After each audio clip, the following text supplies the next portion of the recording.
Manon se réveilla comme toujours au bruit métallique des poubelles traînées dans la rue. Elle dormait sous un auvent de fortune fait de bâches usées et de cartons humides. Elle avait 13 ans, mais son visage en paraissait davantage. La vie ne lui avait laissé ni le temps de jouer, ni celui de grandir en paix. Elle se leva, plia la couverture qu'elle partageait avec un chat errant, et rangea ses rares affaires dans un sac à dos déchiré, un peigne sans dents, un bouton sur lequel on pouvait lire « Espoir », et une vieille photo dont elle ne se souvenait plus l'origine. Son premier objectif de la journée était de récupérer du pain rassis à la boulangerie du centre-ville. Si elle arrivait avant les autres, peut-être que Madame Gloria lui donnerait quelque chose gratuitement. Si elle arrivait trop tard, il lui faudrait fouiller les restes du marché, ou pire encore, se battre avec d'autres pour quelques miettes. Elle marchait vite, les yeux bien ouverts. Elle connaissait les visages dangereux, les coins traîtres, et les endroits où elle ne devait surtout pas rester seule. Son corps frêle et son regard déterminé étaient ses seuls boucliers. De l'autre côté de la ville, Louis observait son reflet dans la vitre teintée de la voiture. Ses cheveux étaient parfaitement coiffés et il portait un ensemble blanc immaculé. Il était le fils d'Étienne Morel, l'un des plus grands entrepreneurs du pays. Tout dans sa vie était planifié, ses cours, ses entraînements, ses repas, jusqu'à ses silences. Il n'avait jamais besoin de demander quoi que ce soit. Tout lui était donné avant même qu'il n'ouvre la bouche. Ce matin-là, le chauffeur l'avait déposé à quelques rues du lieu convenu. « Désolé, jeune homme. Le GPS a bugué, dit-il nerveusement. Ce n'est que 2 pâtés de maison. Louis souffla, agacé. Mon père ne te paie pas pour te tromper. Il descendit à contre-cœur, ajustant les lacets de ses baskets toutes neuves, blanches comme neige. Il ne connaissait pas ce quartier, mais cela lui importait peu. Il regarda son téléphone, sans réseau, et se mit à marcher sans se douter de ce qui l'attendait. Les rues étaient humides, bien qu'il n'ait pas plu. Les immeubles paraissaient vieux, avec des murs écaillés et des graffitis témoins de l'oubli. Des gens étaient assis sur les trottoirs, visages fatigués, regards vides. Louis avançait sans hâte, agacé, évitant les flaques et fuyant les regards. Il n'avait pas peur. Il ne savait pas ce que c'était que la peur. Manon, de l'autre côté de la rue, l'aperçut. Il était impossible de ne pas le remarquer, des vêtements propres, une démarche assurée, une tête de gosse de riche qui n'avait rien à faire ici. Mais ce n'est pas lui qui attira le plus son attention. Ce furent les 2 hommes derrière lui, l'un grand, l'autre plus petit, tous 2 en casquette et veste sombre. Ils ne parlaient pas, mais leurs yeux ne quittaient pas le garçon. Elle les avait déjà vus près de la gare, poser des questions. Elle savait reconnaître une embuscade. Et ce gamin blanc, parfumé et arrogant, marchait droit dedans. Elle traversa la rue sans réfléchir. Elle le devança, s'arrêta à quelques mètres et attendit le bon moment. Quand les hommes ralentirent le pas et que Louis arriva à sa hauteur, elle le saisit brusquement par le bras, l'entraîna dans une ruelle étroite et sombre, et lui couvrit la bouche avec la main avant qu'il ait pu réagir. « Tais-toi » souffla-t-elle entre ses dents, lèvres serrées. Louis tenta de se dégager, les yeux grands ouverts de surprise et de colère. Mais à l'approche des pas, il resta figé. Les hommes passèrent sans même jeter un œil dans la ruelle. L'un d'eux se retourna, hésita une seconde, puis poursuivit son chemin. Manon relâcha lentement le garçon, le fixa sans dire un mot. Lui, en revanche, la regardait avec dégoût. « T'es folle » cracha-t-il à voix basse. « Tu sais qui je suis ?» ?»« Non, » répondit Manon sèchement. « Mais eux, oui. » Louis réajusta ses vêtements, furieux. Son t-shirt blanc était couvert de poussière. Ses baskets n'étaient plus parfaites. « Regarde ce que tu as fait. Tu as ruiné mes chaussures. » Manon ne répondit pas. Elle scrutait l'entrée de la ruelle, en alerte. Louis remarqua son regard, la tension dans ses épaules. Pour la première fois, il ressentit quelque chose d'inconnu, de la méfiance. Puis, sans comprendre pourquoi, il resta à ses côtés, immobile. Quelque part, leurs chemins venaient de se croiser. L'un venait du trop-plein, l'autre du manque. Et sans le savoir, tous deux s'apprêtaient à vivre quelque chose qui changerait leur vie à jamais. Louis ne disait rien. Les bras croisés, le visage tendu, il semblait hésiter entre crier, pleurer ou fuir. Manon non plus ne parlait pas beaucoup, elle jetait juste un coup d'œil de temps en temps vers la rue, pour s'assurer que les hommes ne revenaient pas. « Ils sont partis » demanda-t-il, rompant enfin le silence. Manon acquiesça sans le regarder. « Alors je m'en vais. J'ai rien à faire ici avec toi. »« Vas-y » répondit-elle en haussant les épaules. Louis fit un pas vers la sortie. Mais il s'arrêta. Il jeta un œil vers la rue et sentit une boule se former dans son ventre. Soudain, ce coin délabré lui sembla plus sûr que le bruit du dehors. Il fit demi-tour et s'adossa au mur sale. Qu'est-ce qu'ils voulaient, ces types? Je ne sais pas exactement, répondit Manon. Mais quand deux adultes suivent un gamin avec ce genre de regard affamé, ce n'est sûrement pas pour lui indiquer le chemin. Louis déglutit. Il ne l'aurait jamais admis, mais il avait peur. Jamais de sa vie il ne s'était vraiment senti en danger. Tout ce qu'il connaissait, c'était les voitures aux vitres teintées, les fêtes privées et les vigiles à l'entrée. T'étais pas obligé de t'en mêler, marmonna-t-il sans la regarder. Je l'ai fait parce que je le voulais, répondit Manon. Puis elle s'accroupit, ouvrit son sac à dos et sortit un morceau de pain sec enveloppé dans une serviette grasse. T'as faim? Je mangerai pas ça. Parfait. Ça en fait plus pour moi. Elle mordit à pleines dents dans le pain et mâcha en silence. Louis baissa les yeux, son estomac gargouilla. Le petit déjeuner avait été léger et lointain, comme d'habitude. Il jeta un nouveau regard au pain. Manon remarqua son expression, cassa le morceau qui lui restait et le lui tendit. Louis hésita, puis le prit. Il croqua prudemment. C'était dur, mais son corps en fut reconnaissant. « Comment tu t'appelles » demanda-t-il en mâchant encore. « Manon. »« Et moi, c'est Louis. » Je m'en doutais. « Ah bon ? Personne s'énerve autant pour une paire de baskets sales s'il s'appelle pas Louis, Santiago ou un truc du genre. » Louis souffla, mais esquissa un sourire. Manon le regarda pour la première fois sans tension. Elle avait les yeux sombres et les cheveux attachés avec un morceau de tissu qui semblait venir d'un vieux rideau. Sa peau était mate, ses mains petites et sales, mais sa voix restait assurée. « Et toi, tu vis où ? » « Par-ci, par-là, » répondit-elle. « T'as des parents ? » Manon rangea le reste du pain. Elle ne répondit pas. Elle se leva et secoua son pantalon large. « Il faut bouger.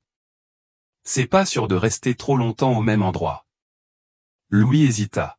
« Et s'ils reviennent ? » « C'est pour ça, » dit Manon en se mettant en marche. « J'ai un autre endroit. Tu peux venir si tu veux. » Louis regarda vers la rue.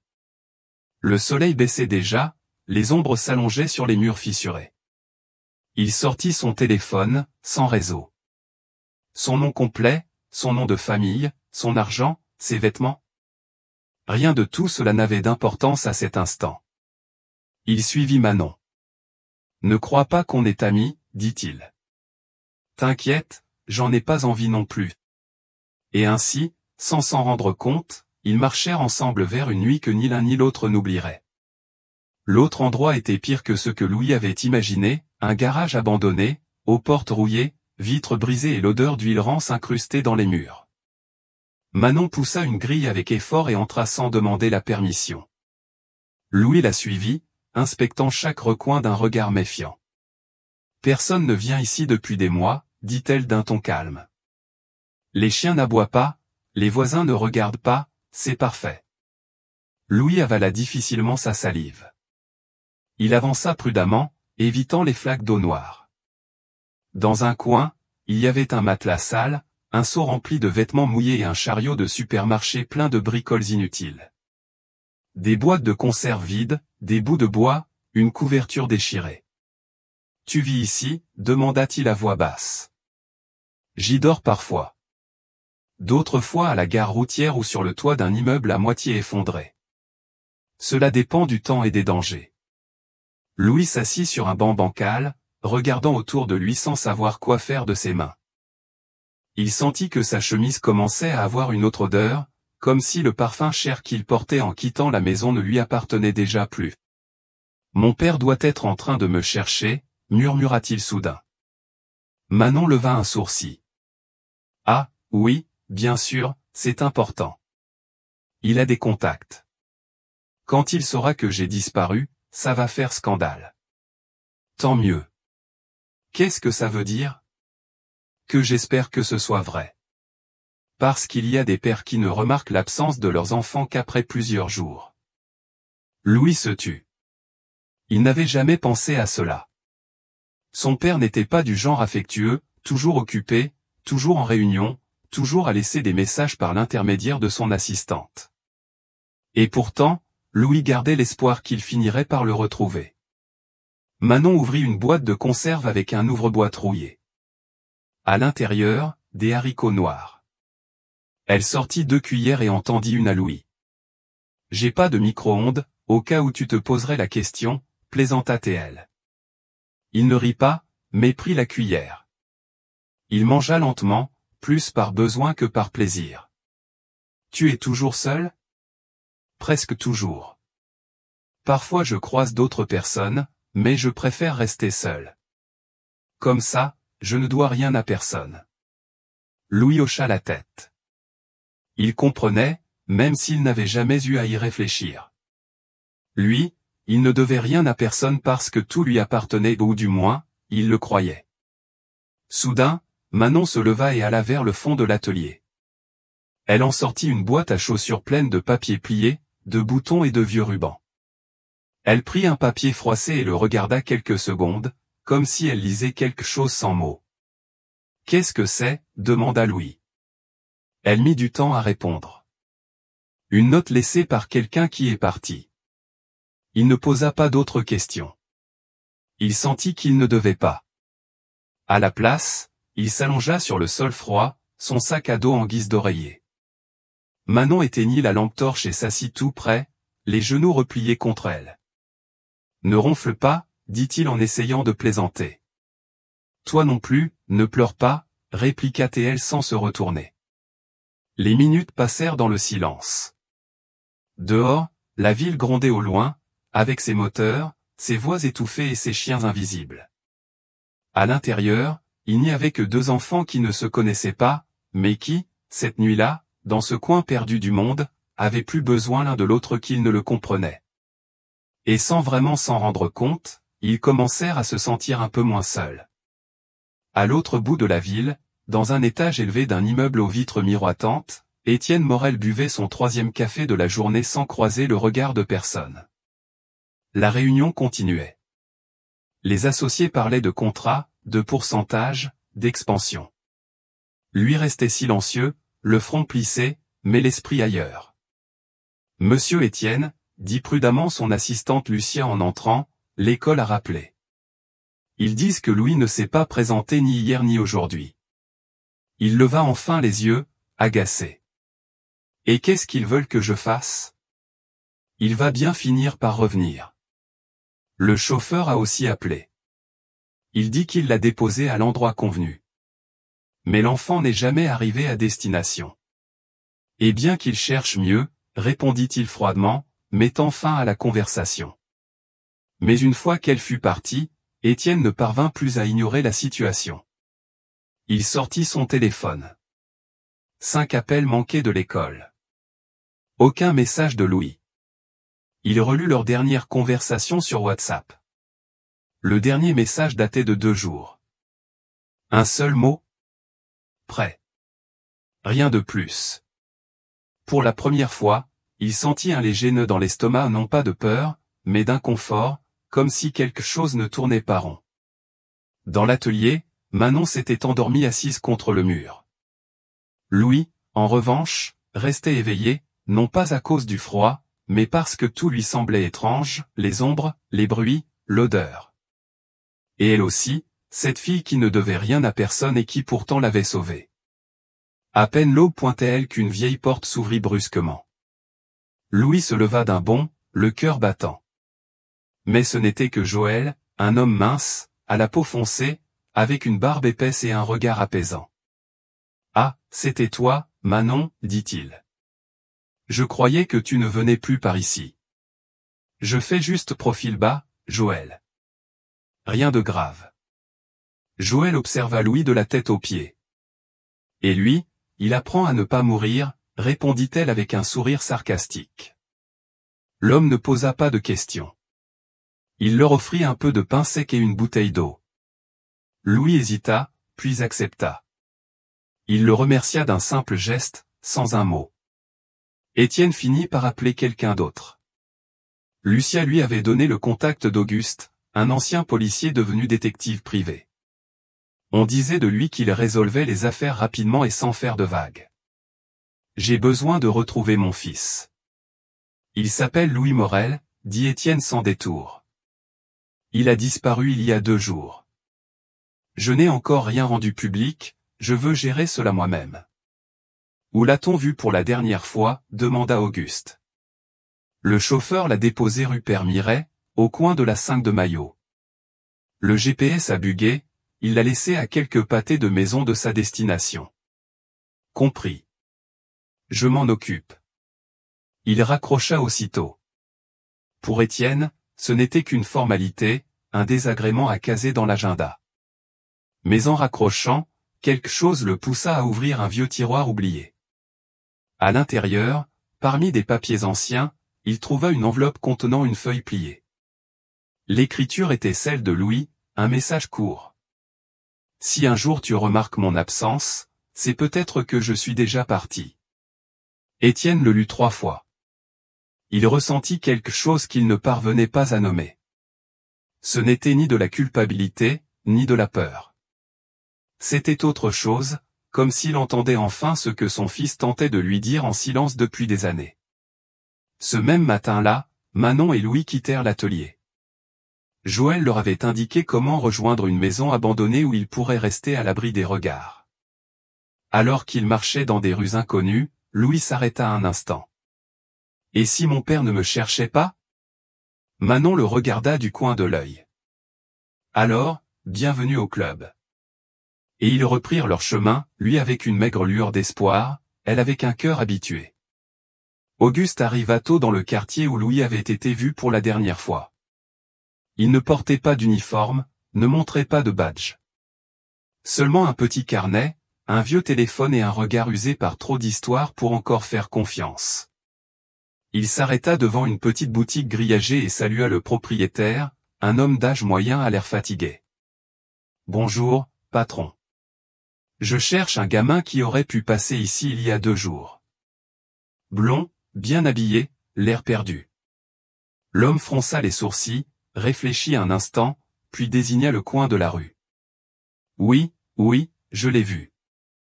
Il marchait par là, seul, comme s'il ne savait pas où il était. Ça m'a paru étrange. Par ici, on n'a pas de gamin comme ça. » 2 types le suivaient. « Quel type ?» 2 hommes. L'un à moitié chauve, l'autre avec une casquette. Ils ne lui ont pas parlé, ils le suivaient juste. Auguste nota rapidement. Il montra une vieille photo de Louis. L'homme hocha la tête. « C'est lui.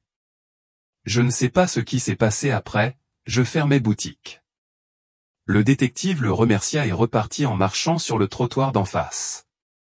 Il parla à un vendeur de loterie, un livreur d'eau, une dame qui vendait des tamales. Tous avaient vu quelque chose. Tous dirent la même chose. 2 hommes derrière l'enfant. L'un avait une chaîne tatouée dans le cou. L'un d'eux, il s'en souvenait bien, avait travaillé comme vigile dans une entreprise du coin, puis avait disparu de la circulation. Auguste s'assit un moment sur un banc et appela Lucia. « J'ai une piste. Je veux que tu vérifies les anciens fichiers de sécurité et les comptes des entreprises Morel.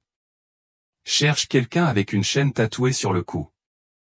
Non possible, Sandro ou Gilmar. » Pendant ce temps, dans une rue au sud de la ville, Manon et Louis se reposaient à l'ombre d'un auvent déchiré derrière un marché ambulant. La chaleur commençait à monter et le vacarme des étals se mêlait aux cris des vendeurs et au bruit des moteurs. « Tu t'imagines vivre comme ça toute ta vie ?» demanda Louis d'une voix éteinte. « Sans savoir où tu vas dormir ni ce que tu vas manger ?»« Je ne l'imagine pas, » répondit Manon d'un ton calme. « Je le vis. » Louis se tut.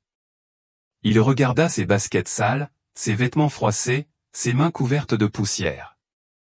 Pour la première fois, il ne se sentit plus du monde d'en face. Pour la première fois, il avait l'impression de comprendre des choses qu'aucun livre de géographie n'enseignait. Manon se leva soudain. « Viens, je veux te montrer quelque chose. » Ils traversèrent les allées du marché jusqu'à un mur peint de messages effacés et d'annonces collées avec du vieux scotch. Parmi elles, Manon montra une affiche mal découpée. C'était une photo en noir et blanc, un visage de femme avec le mot disparu écrit en lettres rouges. « C'est qui ? » « Je ne sais pas avec certitude, » répondit-elle. « Mais quand j'avais 5 ans, une femme qui s'occupait de moi m'a dit que ça pourrait être ma mère. Personne ne m'a jamais rien confirmé. Personne ne l'a nié non plus. C'est resté là, comme ça. » Louis la regarda en silence.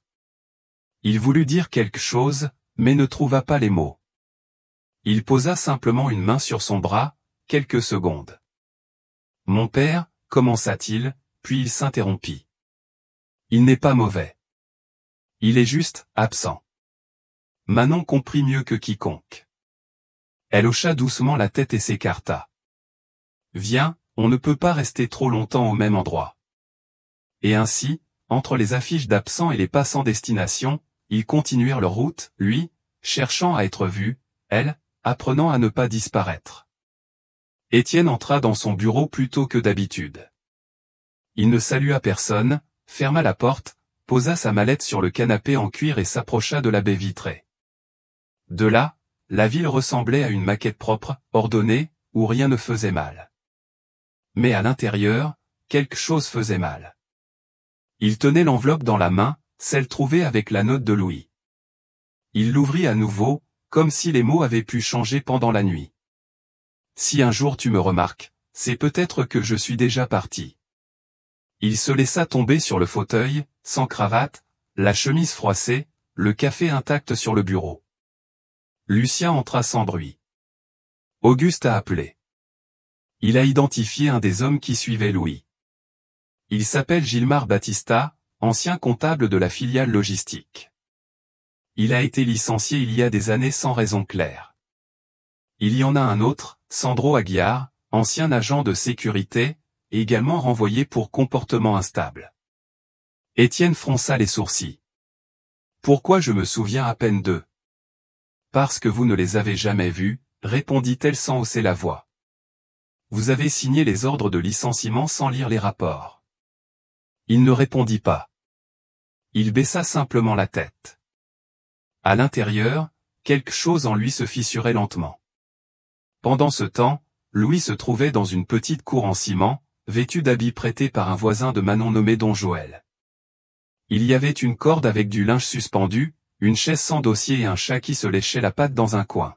« Et toi, qu'est-ce que tu faisais, avant ? » « Avant de te cacher avec moi, » demanda Manon, assise sur une planche en bois.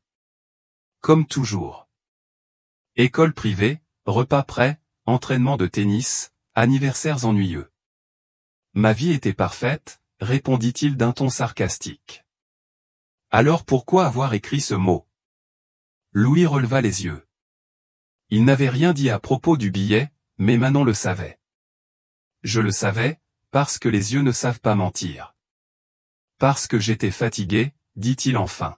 « Fatigué que mon père ne me regarde pas, même quand j'étais juste devant lui. »« Et ta mère ? » ?»« Elle est partie quand j'étais très petit. Je ne me souviens pas d'elle. Juste une vieille photo dans un tiroir que je n'osais jamais ouvrir complètement. » Manon baissa les yeux, fit rouler un petit caillou entre ses doigts, puis dit. « Tu sais ce qui est plus difficile que d'être seul ? » Louis secoua la tête. Être entouré de gens, et se sentir toujours seul. Le silence qui suivit ne fut pas pesant. Il fut nécessaire. Un espace où la douleur pouvait se reposer sans masque. Auguste, de son côté, continuait de se mouvoir dans l'ombre. Il trouva un contact dans la police qui lui donna accès à des rapports oubliés. Il découvrit que Gilmar comme Sandro avaient été impliqués dans des plaintes internes qui n'avaient jamais été enquêtées. Documents disparus, signatures précipitées, silence acheté. Tout laissait présager quelque chose de bien plus vaste, mais le plus inquiétant était une nouvelle piste. Quelqu'un les avait vus rôder autour d'un entrepôt abandonné au sud de la ville, près de l'endroit où, selon les caméras, Louis avait été aperçu pour la dernière fois. Auguste nota l'adresse et démarra le moteur. Il savait qu'il avait peu de temps. De retour dans la cour, Manon et Louis partageaient une tortilla salée réchauffée sur une vieille boîte de conserve. Ils ignoraient qu'on les cherchait encore, ils ignoraient que le danger rôdait toujours, mais pour la première fois, ils partageaient plus que la faim ou la peur. Ils partageaient une histoire et même s'ils ne le disaient pas à voix haute, ils commençaient à se faire confiance. Tu crois que, quand on rentrera à la maison, tout sera comme avant, demanda Louis en regardant le ciel. Non, répondit Manon sans hésiter. Rien ne redevient pareil après que quelqu'un t'ait vraiment vu pour la première fois. Et même s'il ne le dit pas, à cet instant, Louis sut qu'il ne voulait plus disparaître car enfin, quelqu'un l'avait vu. Étienne conduisait seul, sans chauffeur, sans emploi du temps. Il était parti sans prévenir. Lucia l'avait vu prendre les clés de la vieille voiture qu'il gardait au sous-sol de l'immeuble. Personne n'osa lui demander où il allait. Lui-même ne le savait pas vraiment. Tandis que la circulation avançait lentement, ses doigts se crispaient sur le volant. Les images des rapports qu'il avait négligés lui revenaient en mémoire une à une, des signatures non lues, des noms effacés, des plaintes classées sans suite. Et maintenant, ces deux hommes étaient liés à la disparition de son fils, Louis. Il répéta ce prénom comme une prière, comme si le dire en silence pouvait le faire revenir, comme si c'était la première fois qu'il le prononçait vraiment. Manon et Louis étaient désormais cachés dans un vieil entrepôt aux murs couverts de graffitis. Joël leur avait donné l'adresse ce matin-là, avec un geste d'avertissement. Ne restez pas trop longtemps. C'est un endroit froid, mais utile. Tu n'en as pas marre de fuir, demanda Louis en poussant une caisse pour s'asseoir. Bien sûr que je me fatigue, mais ce qui me fait encore plus peur, c'est de rester immobile, répondit Manon sans le regarder. Louis l'observa en silence. Il avait du mal à comprendre comment quelqu'un d'aussi jeune pouvait parler avec autant de lassitude dans la voix. Et pourtant, elle était là, alerte, déterminée, toujours consciente de la direction à prendre, de quand tourner dans une rue, de quel bruit signifiait le danger. Comment as-tu appris tout ça? Manon haussa les épaules. Quand personne ne te protège, tu dois apprendre à te protéger seul. Louis baissa les yeux. Il se sentait inutile, comme un objet précieux sans valeur une fois sorti de son écrin. Mais à ses côtés, il commençait à changer. Il ne se plaignait plus de la nourriture froide ni du sol sale. Il écoutait, et voulait en savoir toujours plus. Tu n'as jamais voulu, je ne sais pas, une maison, une famille? On ne rêve pas tous des mêmes choses, dit Manon. Moi, je voulais juste que quelqu'un reste. Louis déglutit. Il comprenait plus qu'il ne le pensait. Ailleurs, dans un autre quartier de la ville, Auguste marchait dans un couloir étroit entre de vieux immeubles.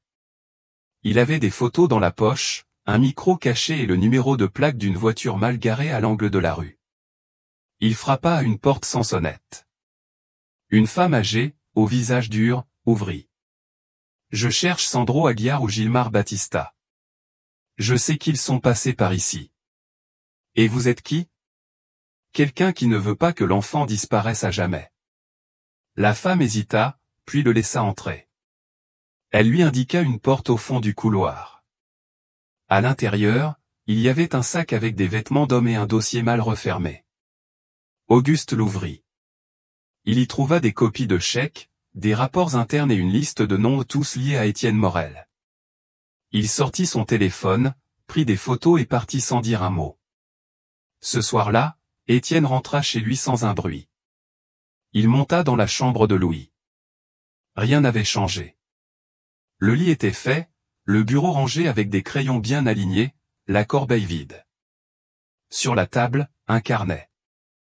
Elle l'ouvrit.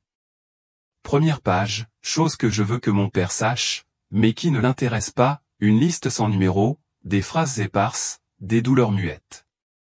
Étienne ferma les yeux, s'assit au bord du lit, le carnet dans les mains. Il ne pleura pas.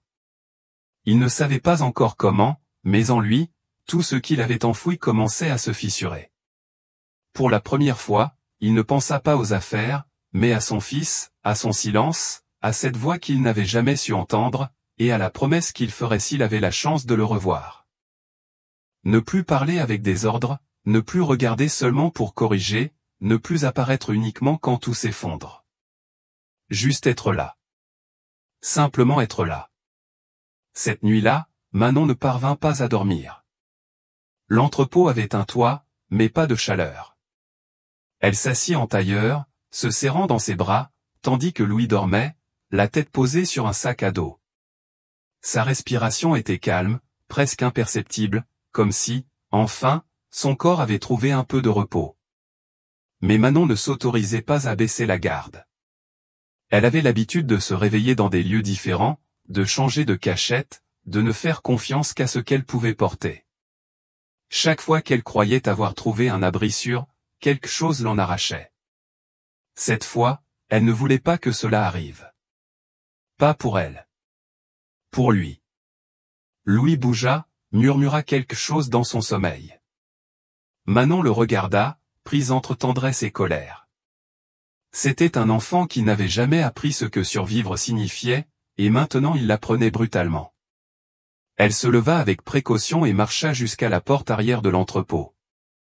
Dehors, la ville dormait à moitié. Au loin, un chien aboyait, une patrouille passait sans s'arrêter. Puis elle entendit des pas lents, étouffés, et une voix. « Ils sont proches, je te l'avais dit. » Cette gamine ne bouge jamais sans laisser de traces. Manon se plaqua contre le mur. Elle reconnut cette voix. Il marre. Elle courut réveiller Louis. « Réveille-toi, il faut partir maintenant. »« Qu'est-ce qui se passe ?» balbutia-t-il, encore à moitié endormi. « Ils nous ont retrouvés. » Louis se redressa d'un coup. La peur lui saisit la poitrine. En moins d'une minute, Manon rassembla leurs maigres affaires, prit sa boîte en carton où était caché le billet, la mit dans un sac. Puis elle désigna une ouverture dans le mur, dissimulée par des planches branlantes. Par là. Vite. Ils sortirent accroupis, sans un bruit. Traversèrent une ruelle, puis un sentier envahi de mauvaises herbes. Manon connaissait cet itinéraire. Joël le lui avait montré comme voie d'évasion. Au bout du chemin se trouvait une maison abandonnée avec un accès à un ancien tunnel d'évacuation. Personne n'y allait. Quand ils y arrivèrent enfin, Louis haletait, les mains tremblantes. « Ils vont nous suivre ? » ?»« Je ne sais pas. Mais on a une longueur d'avance. »« Qu'est-ce qu'ils veulent de moi, Manon ?» Elle le regarda droit dans les yeux. Elle ne savait pas comment lui dire ce qu'elle devinait, que ces hommes ne cherchaient pas seulement de l'argent, qu'ils étaient blessés, qu'ils voulaient frapper là où ça ferait le plus mal. Et lui, avec son nom, était la cible idéale. « Ils veulent se venger de ton père, » finit-elle par dire. « Et toi, tu es leur moyen d'y parvenir. » Louis resta silencieux. Pour la première fois, il sentit le poids de son nom. Ailleurs, dans la ville, Étienne recevait un appel d'Auguste. « J'ai peut-être une localisation, une vieille maison au sud, près de la zone industrielle. Mais plus important encore, j'ai trouvé des documents prouvant que ces deux hommes ont été licenciés pour avoir dénoncé une affaire de corruption interne. Aucune enquête n'a été ouverte. C'est vous qui avez signé ces ordres. » Un long silence s'installa à l'autre bout du fil. « Alors c'est de ma faute, » murmura Étienne. « Je ne parlerai pas de faute, monsieur, » répondit Auguste. « Mais de conséquences. Vous pouvez m'y emmener ? Seulement si vous êtes prêt à voir ce que vous avez toujours refusé de voir. » Étienne raccrocha sans répondre, mais il savait qu'il irait. Pas comme entrepreneur. pas comme patron, mais comme père.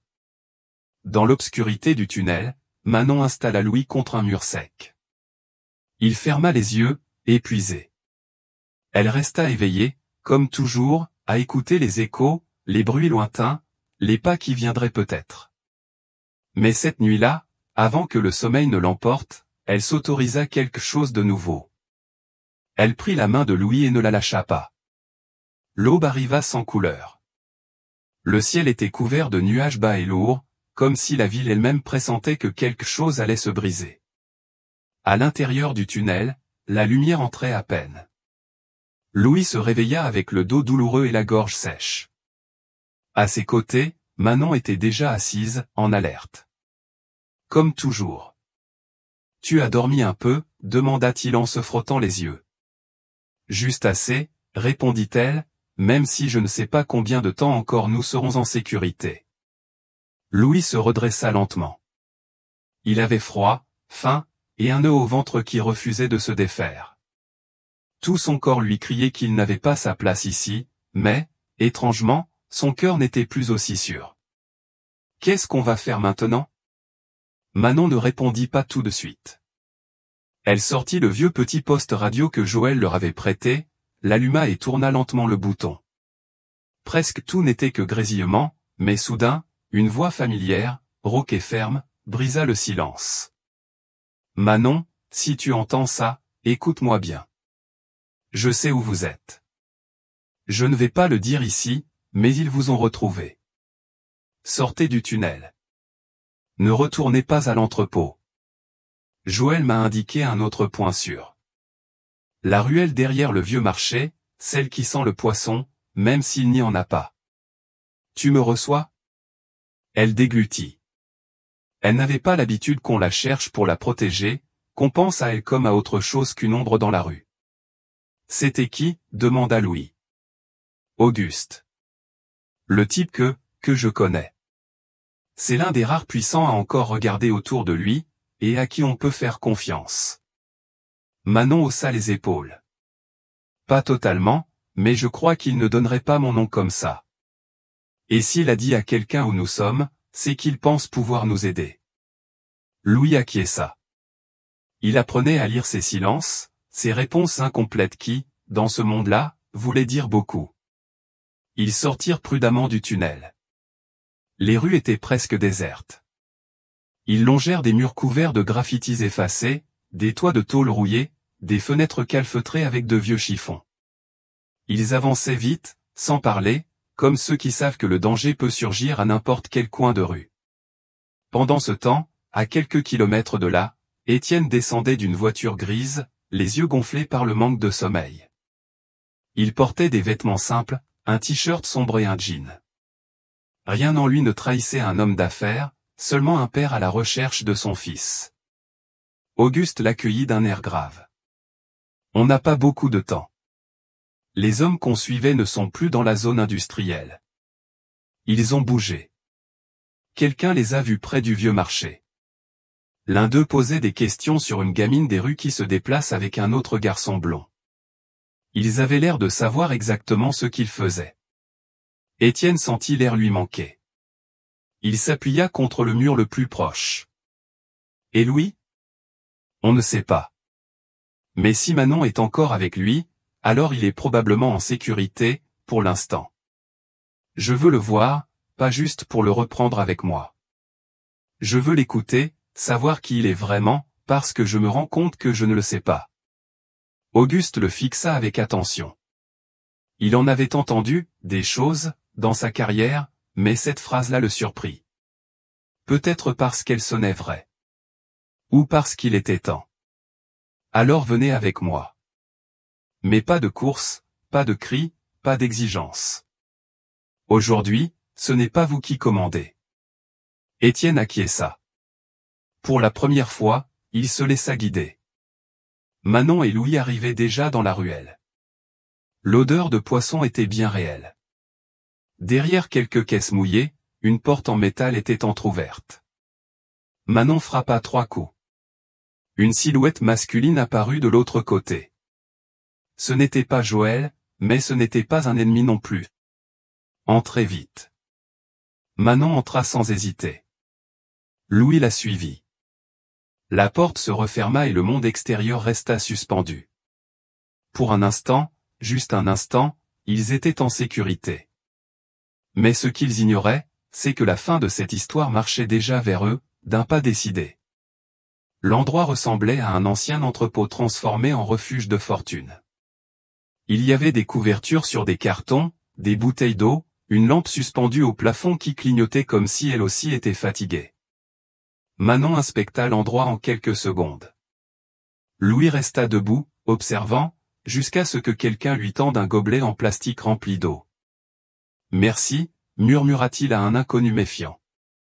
L'homme qui les avait accueillis ne donna pas son nom, il resta simplement près de la porte, en silence, comme si sa seule mission était de surveiller.